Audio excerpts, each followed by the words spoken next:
Hello guys and welcome back to a new video. My name is Pips, co-founder of PropsMadness and professional sports bettor. We had a profitable day on the show last night. Only one bet, but we had a winner. We have a big 10-game slate tonight, so let's cook. Let's start with the first game on the board. We have Heat against the 76ers, 1.5 point spread.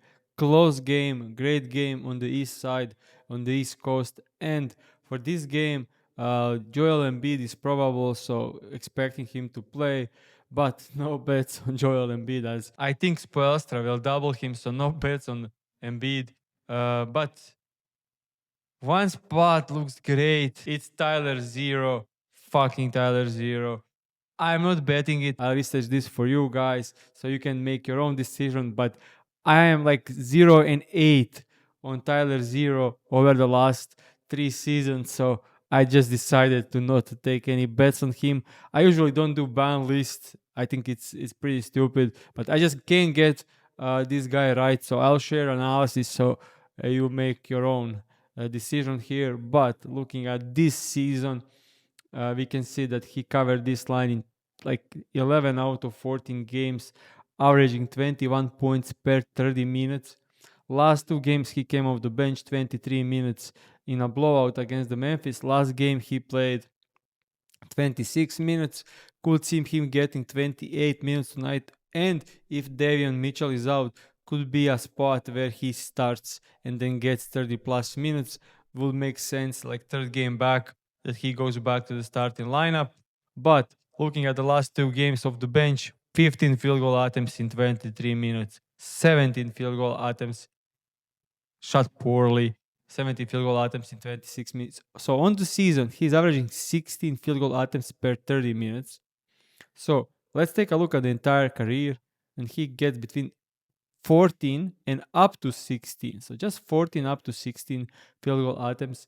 And then with those kind of offensive volume, he is averaging 20.5 points a game, and now over this line in 25 of 33 games. Looking at the efficiency, like he's like 45% efficiency. So if you do like to 35 to 55, he's actually covered this in 15 out of 18 games, 83% win rate. So usage could be great. Minutes could be higher than expected. I could see him playing 28, and even if Davion is out, maybe even more. So Tyler Hero could be in a great spot. Also, if you take a look head to head, we can see that over the last 3 seasons, he covered in all 7, averaging 24 points a game. But the key thing is the usage is above average in those games. Yeah, so like looking at the last season, we can see that on the season he averaged, on the entire season, we can see that he averaged 23.8 points. Now he is averaging a much less and playing lower minutes. So we can just look at, okay, he's averaging in like 24.5 in head to head. He's actually averaging just 0.7 more points compared to his season average. And the season before, we can see that the entire season he averaged 20.6, and head to head he averaging 23.3, 3 points more. So there is something there, but I think it's mostly like he's not scoring points at the rim. Look at the entire like last couple of this season, 19% of his points at the rim. Last season, 19% of his points at the rim. Season before, only 12% points at the rim. So he shouldn't be bothered by Embiid down there. And actually, Embiid in drop coverage could help him score because he scores 45% of his points from mid range and a ton of from above the break three. So he could actually be in a great spot with Embiid in drop coverage. But it's Tyler Zero. So huge pass from me. But guys, do your own decision on him. Moving on, I'll skip a couple of games and I'll go to one of my interesting spots. That's Spurs against the Nets, and it's Michael Porter Jr. First official bet, Michael Porter Jr. under 23.5 points. Pretty widely available. Some prices like DraftKings minus 114, Bet Online and Pro Builders minus 120. I'll do minus 120 as official bet. And yeah, looking at the entire season, obviously he cooked this line. But looking at the last like 13 games, I would say, like over the last month of the season, he's averaging only 21.6. Some unders against Orlando, rough one. Against Cleveland Cavaliers, huge blowout, only 21 minutes. Then a close game against the Hawks where he gets ton of minutes, didn't cover.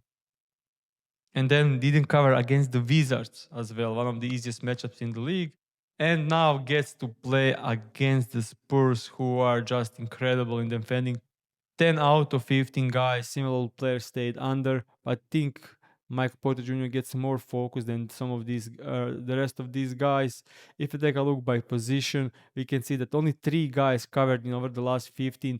Ingram stayed under, and that's against closing lines, guys. Ingram was available at 21 and a half entire day. I think Michael Porter Jr. definitely closes at 22 and a half, maybe even 21 and a half. Cooper Flag 14. Yeah, not much of similar players are in here, but I will say Banquero staying under and KD staying under, probably one of like more similar players with the usage and the way they score.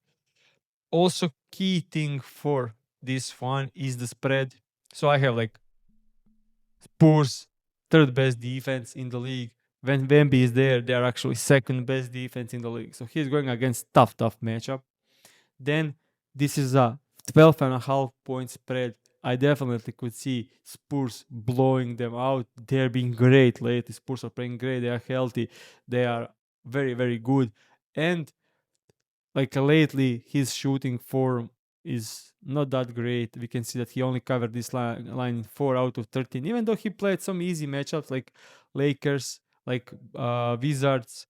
Cleveland Cavaliers should be great for him. Then Hawks would be absolutely amazing spot for him and still didn't cover, even though it was a perfect scenario. High paced, close game, got the minutes, still didn't cover. And then last game against the Dallas, he kind of like barely covers. If he only missed one more three, he would be. But look at this last game against Dallas. He made like 7 from 10, like inside it in the paint, like very efficient paint scoring. And now he is going to face team that one of the best paint defenses in the league, one of the best rim defenses in the league. And I could see Spurs like doing like some Wemby doubles, some Wemby helping, some Wemby at the level to prevent him for shooting threes. Like Michael Porter Jr. has an insane release, like very high, difficult to block. But if there is a guy in this league that can contest his shots and block his shots, it's definitely Wemby. With his huge like size. So yeah, this is going to be a rough matchup for Michael Porter Jr. And as I said, if Spurs run away quickly, like if they make a like 25 points lead throughout the third quarter, I don't think Michael Porter Jr. comes back in the fourth. This happened against the Cleveland Cavaliers. And he ended up playing only 21 minutes. And let's now look on the games, how he performs on the entire season when Nets lose by more than 13 points, which is the spread. So when they lose by more than 13 points, he's averaging 18.2 points a game, under this line in 11 out of 15 games, and covered in some like Boston, who allows ton of above the break threes, covered with shooting absolutely insane, 4 from 8 from 3. If he missed one more 3, he's staying under here. Then this crazy efficient game against the Golden State Warriors, 10 from 8 and 5 from 8 from 3. So yeah, I don't see him being very efficient against Spurs. Spurs great defense. So yeah, first official bet, Michael Porter Jr. under 23.5 points. Moving on to this game, I'll just comment on. I think Jalen Johnson it's questionable. So historically questionable tag are like 50-50 on playing. I think it's like 51% to 49% and something, but it's really close to being 50-50. I think in this spot, Jalen Johnson could play, but I have like 75% out. And we have Nickeil Alexander-Walker questionable. I have him more probable to play than Jalen Johnson. So yeah, CJ McCollum line at being at 19.5 definitely makes sense, because if these guys are out, he's the first scoring option on the team. And since he came to the Hawks And when we exclude the games that were huge blowouts where he played only like 25 or less minutes, he is averaging 18 points. But if he exclude those games, he's averaging 19.4 points. 2 games without Jalen Johnson, he's averaging 30 points a game. And I don't think maybe no games without Alexander Volker. So both could be out. Then CJ becomes the first scoring option against the Wizards. And then with their two best players, this could be a closer game. So maybe something on CJ, but that's about it. I'm not touching on Kongu. Fuck this guy. He fucked us so badly last time. Uh, so yeah, the spread is at 10.5 because Jalen Johnson could be out, but it was a huge blowout. Actually, now that I can see it's 15.5, I still lean over for him, but yeah, not touching it. And now he'll hover. We already know these guys. When we bet the guy over and then he like shots poorly, and next game, yeah, like okay, we are staying away now. He'll score 30 points tonight. So yeah, we already know how this shit goes. On the side of the Wizards, yeah, I'm not even looking at it. Next game I'm diving into is Hornets against the Pacers. Similar to the Jalen Johnson situation, I think Nemhard is also out like 60-40 or 70-30. I would say I'm more in favor of him missing the game. Then Jarvis Walker assist look absolutely amazing, but there is one thing here that's not great, and that's the matchup. Over the last 15 games, Hornets don't allow assists. They allow fifth least assist, and they are ninth best against his dominant assist zone. 50% of his points are at the rim. Last 5 players, similar by position, didn't cover. Matchup is rough. Numbers should be definitely great without Nemhard. When he gets the minutes, and he's getting ton of minutes lately, we can see 28 plus minutes without Nemhard. He's averaging 4.6. Even with Nemhard, played against the first game against the Wizards, he had 7 on 11 potential. Yeah, great numbers lately for Jarvis Walker. So lean over on assist, even though the matchup is not great. On the other side, I could see Miles Bridges. I bet this under 25.5, which is still at DraftKings. So if you have this, probably a good one, because last 2 games, 20 and 20 minutes against the Pistons and 22 minutes against the Bulls in a blowout. So he was on pace to play like 28 minutes. If you take a look on the games when he plays 22 to 32 minutes on the entire season, he's under this line in like 15 out of 23 games, averaging only 22.1 points, rebounds, and assists.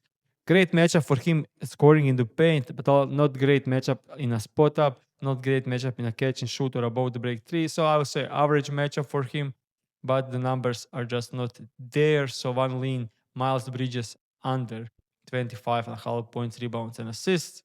And guys, before we dive into the next bet, if you like this kind of research, if you like this kind of analysis, make sure to subscribe to my YouTube channel. We are close to 1,000 subscribers. Huge milestone for me. I started this less than 2 months ago, so it's going really well. Thank you for all the support. And at the same time, smash that like button and leave some comment for the algorithm to push this video further. And thank you once again. The next official bet is coming from the Kings against the Mavericks, and we are going to Maxime Reynaud over 12.5 points. Second official bet on the show. Pretty much wildly available at 12.5. Some great numbers, minus 121, but the best price, DraftKings minus 113. Pretty wildly available. So we are going with DraftKings minus 113. I'll actually track this at minus 121 on Caesars. Why I like this one?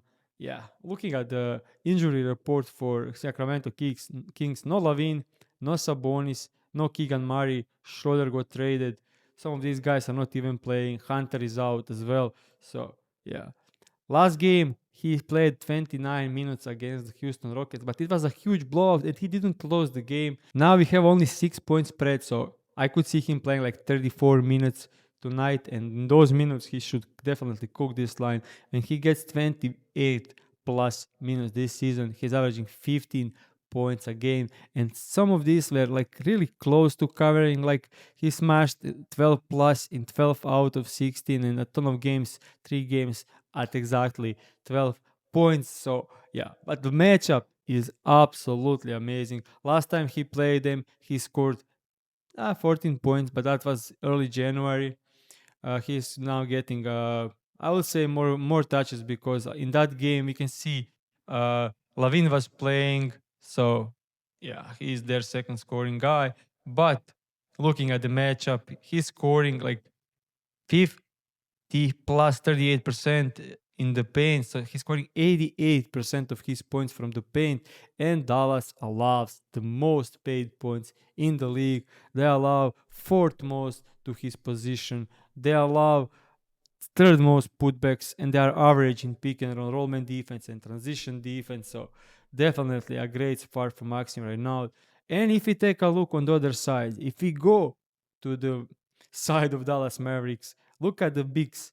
No Anthony Davis, no PJ Washington, and also Lively is out for the season, and Daniel Gafford is doubtful. So he's probably going to play against Marvin Bagley, who can defend for shit. So I definitely like the spot for Maxim right now. And if the game is close, he should definitely get 30 plus minutes. And the ones bet, if this moves from you guys, I like do it as a smaller bet. But I also like double double. Yes, for him plus 163, plus 150, even great. Like plus 130 or better is great for this bet. But I prefer points first, but then secondly, I prefer double double. So yeah, that's our second official bet. Maxim right now over 12.5 points. For the third official bet, we are staying on this game, and I will go to the FanDuel screen for this one before I do analysis. And the third official bet is actually a same game parlay on Najee Marshall, 15 plus points, 4 plus rebounds, 2 plus assists, minus 116 on FanDuel. And I'll just jump back to the PropsMadness to explain why do I like this. Let's find Najee Marshall. If you don't have this 27.5 points, rebounds, and assists is a decent spot. I don't like 28.5 or 29.5. So if you have 27.5 points, rebounds, and assists, that's decent. But I prefer my version of it, which is same game parlay. First off, I'll start with a huge, like look at this. High scorer on the team, Cooper Flag out. Second guy traded. Fourth guy out. Fifth guy probably out. It's Middleton. He left the last game early. Only played the first quarter. Had some injury. And then there is no D'Angelo Russell. Gafford is doubtful. Hardy is traded. So it's like Najee Marshall, Marvin Bagley, Malcolm Christie, Williams, and some minutes to Clay. So yeah, he is kind of needs to be like a fifth knife guy. He needs to do a bunch of everything for this team. So we are starting with scoring. He's playing against the Kings. He already played 2 times against them this season. First game, 11 points. That was the game that Flag played, PJ played, and he had only 26 minutes there. 11 point. Next game, covered this with 15 points, even though we had AD playing and Flag playing. So, yeah. Let's take a look at the rebounds. I expect him to get like, he's like, he needs to play like insane minutes tonight because they don't have much. Last game against the Nets, he played 36 minutes. So if it like they look like 26 plus, maybe even 28 plus for Najee without PJ Washington, we can see that he's averaging 6 rebounds a game. Covered this in 11 out of 12 games. We have Gafford out, PJ Washington out, Cooper Flag out, Anthony Davis out. So there is not enough sample size to exclude all of these guys, but knowing that every good rebounder is out, Najee should be in a great spot for rebounding. Now let's take a look at the assists. When he gets these kind of minutes, he covered this assist line in 27 out of 33 games. If you take a look at the last 18 games, he covered this in 16 out of 18 and didn't cover against the Wolves, which is a tough matchup. and he didn't cover against the Kings, but he had 6 potential assists in that game. Was definitely on pace to cover. So we are doing this at 2 plus. And lastly, going to the points, like as I said, they're missing a bunch of guys. And when those guys were out, like looking at the games without Cooper Flag, 15 plus in every single game, usage up to 22.5%, averaging 18.7 points a game. Now with no PJ Washington, if you take a look, he's averaging 18 points, no Flag, and Washington one game, 16 points in a blowout. Let's take a look with there is no AD in the lineup. Without AD and without PJ Washington, he's averaging 20.6 points. And now, on top of that, there is no Cooper Flag, who was taking 20 shots a game lately. So it's a ton of Najee Marshall. And best thing out of it is he scores like 61% of his points in the less than 10 feet away. Kings allow the most from that area. He scores most of his points in transition. They are one of the worst transition defenses. So great matchup all the way around for Najee Marshall. And our third official bet, same game parlay, 15 plus, 4 plus, 2 plus, points, rebounds, and assists, minus 160 on FanDuel. Shop around for this one. I will be okay with like 15 plus, 5 plus, 3 plus on some other books that don't have these options at plus money, plus 120 or better for Najee Marshall. And let's now step back and go to the games. We skipped game Rockets against the Magic. For this one, I will definitely like Jalen Suggs if he's playing and playing more than like 25 minutes, but I think he will. If he's playing, he's going to get 22 to 28 minutes, and then we can see that he averaged 14.8 points, so that will be a decent spot for better over 11.5 points. If he is ruled in, Desmond Bain lines probably is dropping to 18.5, and then I like his over. If you look at the last couple of games when he gets 28 plus minutes, you can see last 20 games he's averaging 23.2 points, and with against the Houston Rockets he did cover. They defended him mostly single coverage, and he ended up scoring 26 points in a blowout. No Banquero in that game, but we had Franz Wagner playing. On the side of the Houston Rockets, I mean, KD and Alperen Şengün both in a great matchup. If Amen Thompson is out, I love Şengün. If Amen Thompson is in, then I will stay away from this one. No lines for each Shepard makes sense because the Amen Thompson is questionable. Moving on, Blazers against the Bulls. A bunch of players out for this one. On the Bulls side, we don't have White, Vucevic traded, no Simons, no Ivy, no Jalen Smith, Collins. So weird team, honestly. Gide, Buzelis, Sexton, Trey Jones, Yabusele. So no bigs, bunch of guards. Honestly, hate this team from the Bulls. Hopefully they give keys to this guy Matas Buzelis moving forward as they did in the last game. On the side of the Blazers, I will definitely attack Donovan Klingon, but look at these guys. They set his line to 15 points and 13, almost 14 rebounds. So yeah, they know what they are doing now. Last game he closed 13.5 points. Now they moved 2 points. Last game they closed him 12.5 rebounds. Now they moved to 13.5. So they kind of adjusted for the matchup.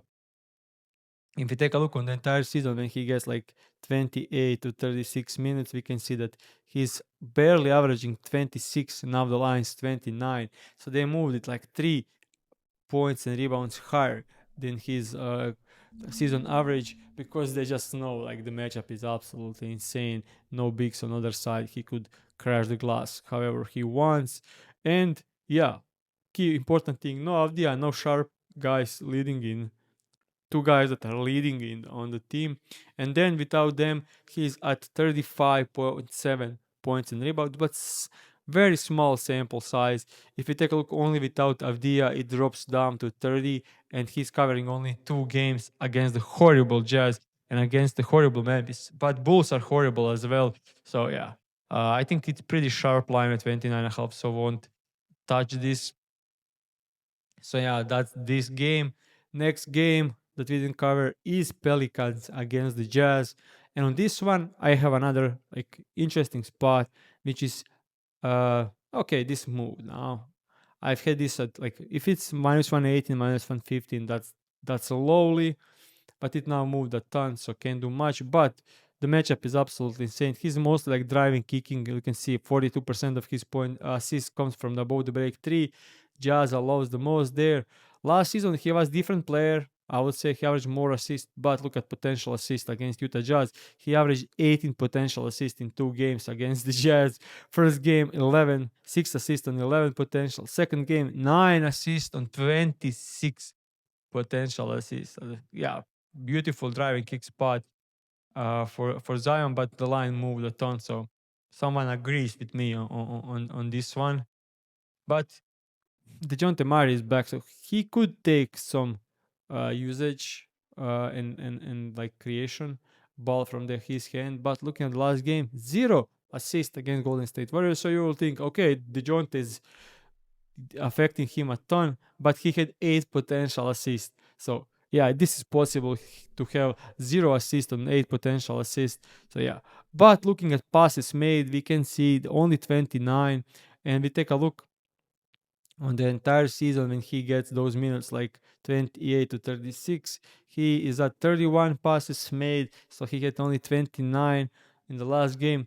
Not huge downside, but still they didn't have more, so definitely there. Even he is in that range between 25 and 35 passes made. He's averaging only 3 assists per game, even though when he's playing in a great matchups he's averaging 2.5 assists. So plenty of negative, plenty of positive. So usually I tend to stay away, especially when the price moved so much. So yeah, fucked up. 2 more games left here. Lakers against the Suns. Look at this terrorist, Jalen Green. Yeah, guys that follow me on Twitter or watch my shows like previous years know how much I hate Jalen Green, especially as Houston Rockets fan. I was like losing sleep over this poor guy that's just breaking shots every single game, and one of the worst decision makers in the entire league, one of the worst players, one of the worst high usage players in the entire league over the last 5 years. So I just can't bet it. Like usage is insane. Like when he doesn't get injured, we can see he's at 31.5% usage. Just for the context, let's go to Luka Doncic.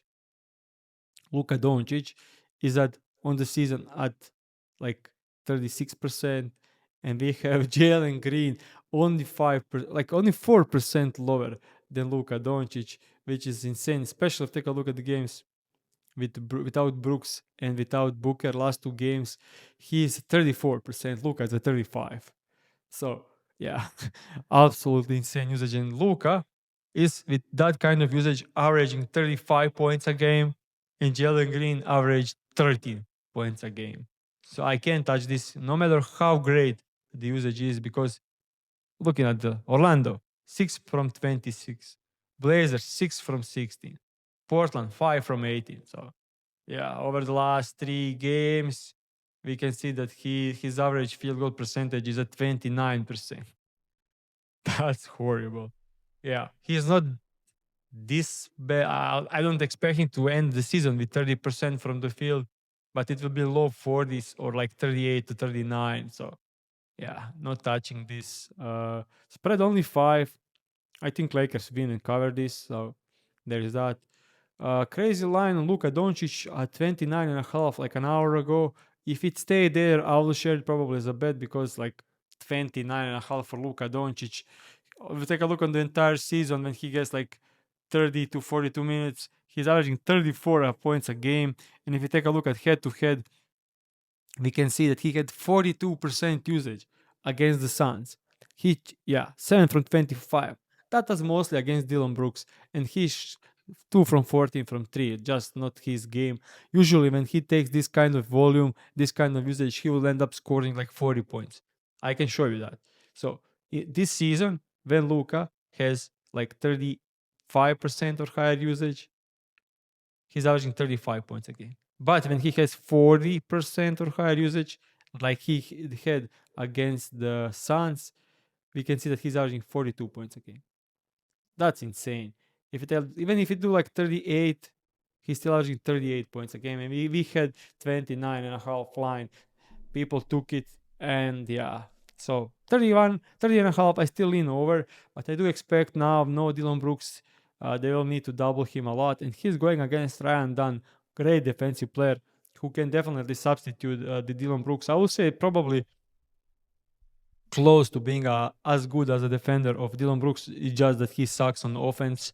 So yeah, had a lean on this guy, but yeah, we are not betting this guy. But last game he did get 32 minutes and scored 21 points. But happened with Jackson Hayes being out. Now he's back, so be cautious because we take a look at it. Without Jackson Hayes, he cooked, guys. Like he's averaging 15 points a game over in all 9 games. But if you take a look at the last like 15 games with Jackson Hayes in the lineup, he's averaging 10 points a game and covered in only 6 games, and that's against Wizards and Kings. So yeah, there is that. So Suns are a rough matchup, and they are the best against pick and roll romance. So that's it for this game. And the last game on the board, Wolves against the Clippers. Guys, Kawhi against the Wolves, last game, 41 points in 34 minutes. He beat them by himself. No Maturin, no Garland, no Beal. He won by himself, scoring crazy. Game before that, he was still on minutes restriction, so he didn't cover. Will definitely lean over, but he's questionable. He's coming with some injuries problems, so not going to bet it. On the side of the Wolves, yeah, don't like much here. Like Brook Lopez will play big minutes in drop coverage, so yeah, I don't like it for Rudy Gobert against the Clippers. Even though he played against Zubats here, didn't get rebounds, didn't get points and rebounds at 21 and a half. I don't know if I like it. We can see that last couple of games he really upped his points and rebounds. This game he played against them without Zubats, and he had only 17 points and rebounds. So leaning under, but the form is great. He was cooking lately, even against the OKC. So staying away from that. And yeah, guys, that's it. Huge slate, 3 official bets. I analyzed most of the games on the board. So yeah, that's it, guys. But make sure to subscribe to my YouTube channel so we can cross that 1,000 subscribers milestone. And once again, thank you for watching and see you tomorrow.